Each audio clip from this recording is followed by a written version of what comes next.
eût cru que nos yeux verraient les abominations qui se passent dans les églises aujourd'hui? La vidéo que vous êtes sur le point de voir n'est pas de l'intelligence artificielle. J'aurais souhaité que ce soit l'intelligence artificielle, mais c'est la réalité.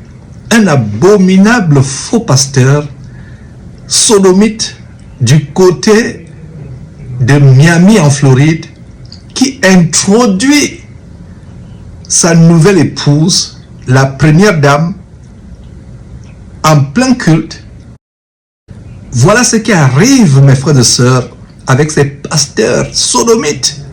Il y a 10 ans, je prophétisais que de telles choses se passeraient dans les assemblées. On me prenait pour un fou. Voilà l'homosexualité qui a gangréné le corps de Christ. Des églises où il y a l'homosexualité, les actes de Sodome au vu aussi de tout le monde. Comme le cas de l'homosexuel du sodomite Joël Tatou que nous avons exposé, suppliant son amant. D'ailleurs, vous pourrez suivre l'audio, vous pourrez à nouveau suivre cette vidéo à la fin de ce segment. Des pasteurs comme Masolo Tunasi, qui est exposé par son propre beau-frère comme étant un sodomite, comme ayant un amant. Voilà comment l'agenda de Satan de banaliser l'homosexualité, de banaliser la sodomie, les rapports entre hommes et hommes, femmes et femmes. Bientôt, ce sera les rapports avec les animaux qui seront officialisés dans ces églises, camps de concentration qui mènent à l'enfer. Des rapports sexuels avec animaux seront bientôt officialisés dans ces églises, camps de concentration qui mènent à l'enfer. Qui eût cru que nos yeux verraient ce que vous êtes sur le point de voir? Un homme, un soi-disant pasteur, Justin Jones, en français Justin Jones, qui présente sa nouvelle femme, je ne sais même pas comment dire, la première dame, à l'Assemblée, qui n'est rien d'autre qu'un homme. Mes frères et sœurs, suivez-vous. You hear the story about the Miami pastor who introduced his partner as the first gentleman? Justin Jones is the pastor of the Powerhouse Church of Miami, and rumor has it he introduced Napoleon Leo as his first gentleman. The Powerhouse Church of Miami says that it is diverse and inclusive, welcoming all of God's children, and I like that. Let's go to church. Good evening! And we are here to view the story of Jesus' crucifixion.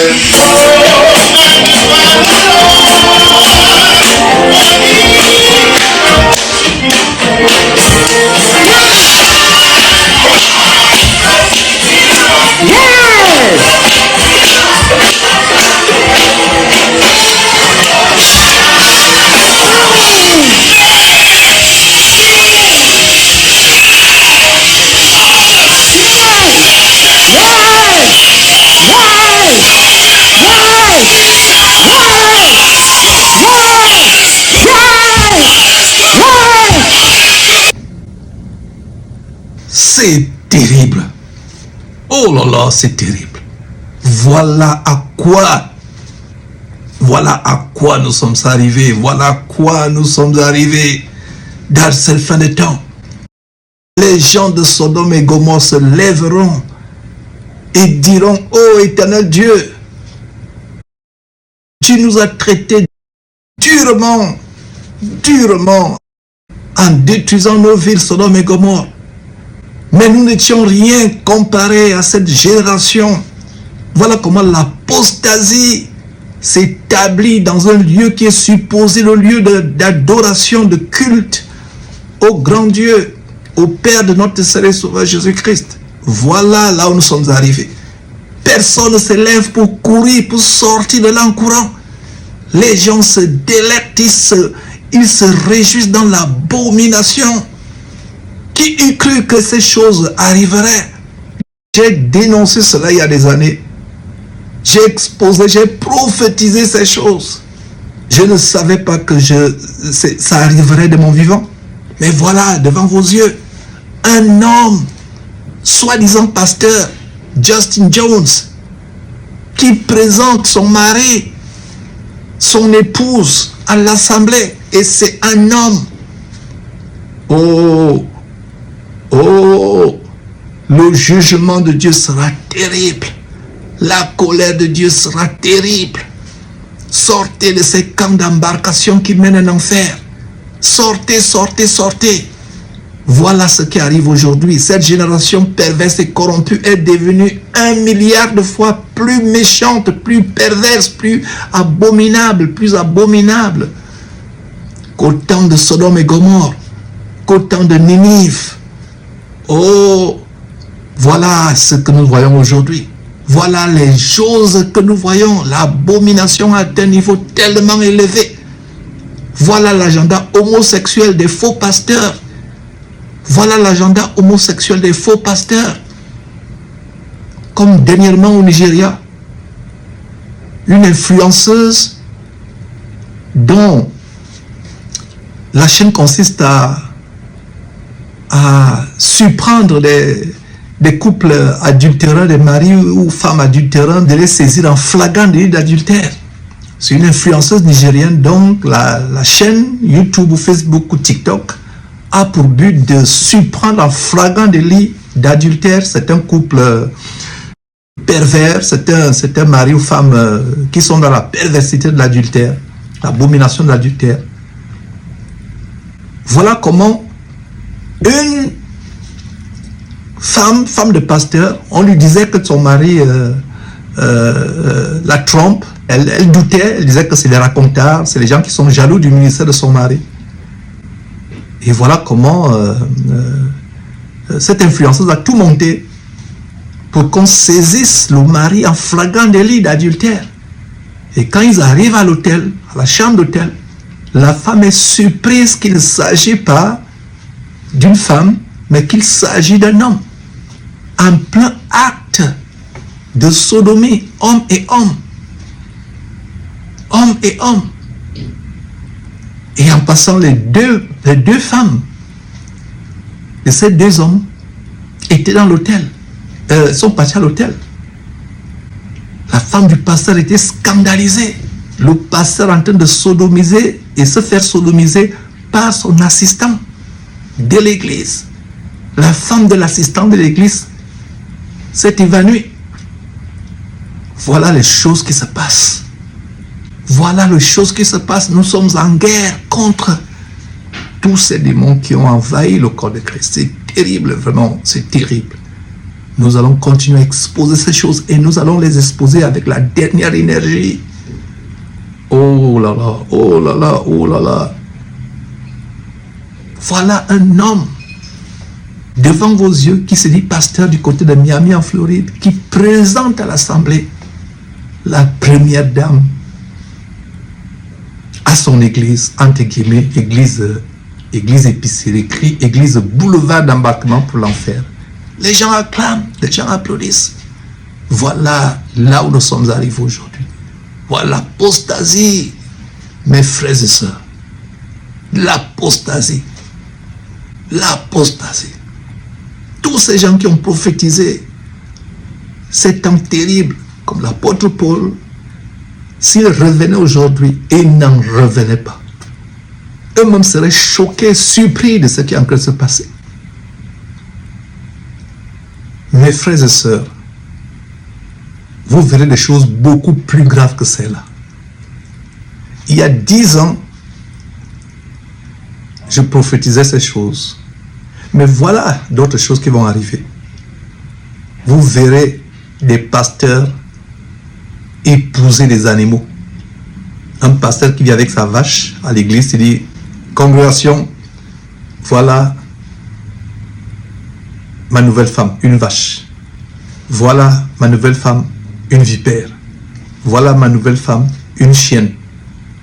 Voilà ma nouvelle femme, une truie, la femelle d'un porc, d'un cochon.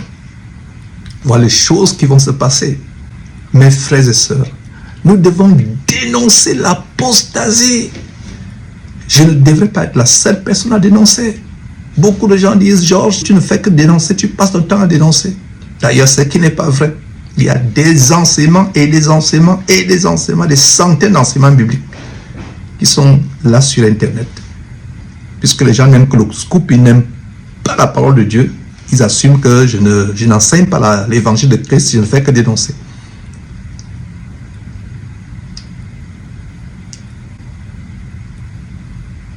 Voilà ce qui se passe. Des prophéties, des choses que je disais il y a des années, ça s'accomplisse. Moi, je ne pensais pas que mes yeux verraient cela. Un homme qui vient dans l'assemblée et qui vient, présente à l'assemblée sa nouvelle femme. Et lui aussi, il se dandine là. Oh! Même les démons sont surpris de l'effet de leur possession vis-à-vis des êtres humains. Eux-mêmes sont surpris de la manifestation. C'est pourtant eux-mêmes, ce sont des démons qui poussaient les gens à faire ces choses. Mais je vous assure qu'à un certain moment, les démons ne reviennent pas. Ils ne savaient pas que nos possessions pouvaient réussir, comme ça a réussi à ce point. Comme ça a réussi, en train de réussir jusqu'à ce niveau. Voilà, mes frères et sœurs, des choses que nous exposons depuis des années. On va continuer à les exposer. On va continuer, même si je suis le seul à exposer, je vais continuer à exposer ces choses. L'homosexualité s'est répandue. Mes frères et sœurs, terminons cette vidéo, suivez ou resuivez le scoop de Marcelo Tunasi. Je vais dire le scoop de Joël Tatou. Et même Marcelo Tunasi qui a été exposé par son propre beau-frère à la suite de l'assassinat de sa femme, à la suite de l'assassinat perpétré sur sa femme. Il n'est pas seul. Toutes ces bandes, les Mohamed Sanogo, Ivan Castano, etc., c'est des sodomites. C'est des sodomites pour des raisons rituelles, pour des raisons occultes, ésotériques.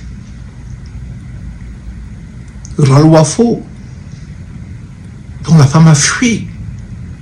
Elle a divorcé, elle est allée se marier à quelqu'un d'autre. Et immédiatement, quelques mois après, elle a pu enfanter. Elle était mariée à un pasteur Famalette, qui n'était pas un homme, qui était déchu de sa masculinité, couchant avec d'autres hommes, Ralouafo. Tous ces pasteurs que vous vénérez, y compris Kanguka et autres, mes frères et sœurs, terminons cette vidéo par cette abomination que je vous fais suivre ou resuivre. Surtout quand pasteur Marcelo disait que tu vas payer cher. Ah, voilà. Comment un monsieur qui dit à sa femme, Marcelo, tu as dit à Blanche qu'elle va payer cher. Oui, c'est vrai, elle est morte, tu l'as tuée. Tu vas payer, moi je te dis. Tu vas payer. Marcelo, il y a des gens qui se réunissent en Boujima et en Ganajika, qui parlent de cette affaire chaque jour. Les gens ne dorment pas. Ne vont pas croire que non, c'est fini. Hein? Charlatan que tu es, magicien que tu es, Marcelo, tu vas payer. Et puis toi, tu parles de l'argent. Tu es un homme, toi. Toi, tu es un homme. Marcelo, regarde-toi bien, mon cher. Prochainement, ne me pose pas à balancer qui est ton mari, Marcelo. Pardon? Tu sais pourquoi tu as peur de moi? Je suis la seule personne qui te fait pépère. Ni chez les canons, ni chez les Moussaou. Je suis la seule personne que tu sais bien que tu as peur. C'est moi. L'incorruptible. Je n'ai pas bien capté. Je dis bien et je le répète, Marcelo, prochainement je vais faire balancer ton mari dans les réseaux. Pardon? Je le dis bien. Écoute, je ne sais pas ce qui se passe avec toi. J'ai pris mon avion pour venir ici pour te voir. Tu es à quelque chose de 30 minutes de moi, de là où tu habites et de là où je suis. Je suis venu pour qu'on parle de tout ça et qu'on réfléchisse ensemble. J'étais censé te voir, tu es en train de m'éviter. Pratiquement. C'est seulement tard, la nuit, ou quand les choses sont impossibles, que tu me demandes de te trouver un taxi. Je suis là ce matin, je me suis réveillé et on a prévu de pouvoir se voir. Je te dis bonjour chérie, tu me dis tu es toujours avec ta femme. Si tu veux pas me voir, tu me dis clairement, Joël, tu es venu, mais c'est pas la peine qu'on se voie. Tu me le dis, je veux comprendre. Parce que des histoires, des raisons et des excuses, j'en ai marre finalement. J'en ai finalement marre. Je suis un homme et j'ai un cœur. Parce que c'est toujours comme ça. Aujourd'hui, ça va. Aujourd'hui, c'est fini entre nous. Demain, c'est le ciel et ainsi de suite. Vraiment, je suis fatigué. J'ai déjà beaucoup de problèmes comme ça. J'ai déjà beaucoup de soucis par rapport à ma propre vie. Si tu estimes que tu ne veux plus venir et qu'on ne va pas se voir, écris-moi tout de suite. Tu me dis, Joël, je ne veux pas venir. Ça ne vaut pas la peine que je vienne. Comme ça, c'est bon. J'efface tes numéros et voilà. On oublie tout. Chacun fait sa vie. Parce que là, finalement, je ne suis pas un petit garçon. J'ai 35 ans cette année. Je suis un grand responsable de beaucoup de choses. Si tu estimes que ça va, tu m'écris normalement, on se voit tout de suite. Si tu estimes que ça ne va pas, il n'y a pas de problème. J'éteins mes téléphones, j'efface tes numéros, je prépare ma prédication parce que je dois prêcher ce soir. Parce que c'est toujours comme ça. Tu as toujours des choses que tu me dis qui me démoralisent. Qui me démoralisent. Qui me démoralisent. Qui me démoralisent.